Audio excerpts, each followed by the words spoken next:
अच्छा लगता है ना। दाल भात आलू भंटा का चोखा खैला।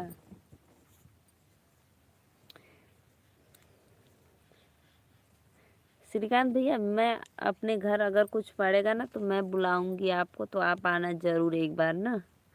ठीक है, मैं आपको बता दूंगी एड्रेस, और सत्या भाई आपको भी। तब मैं आप लोग को अपना खेती बाड़ी सब कुछ दिखाऊंगी। एक दो दिन रहना, आप खेतों में काम करना जब तक आपका मन न उब जाए।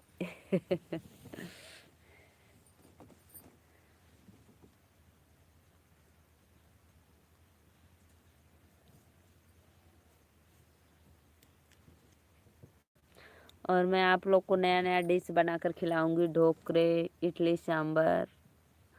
जी दीदी जरूर, आप जब आप बुलाओ। हाँ हाँ बुलाएंगे, जब मेरे यहाँ कुछ पड़ेगा ना तब फिर मैं आपको बुलाऊंगी।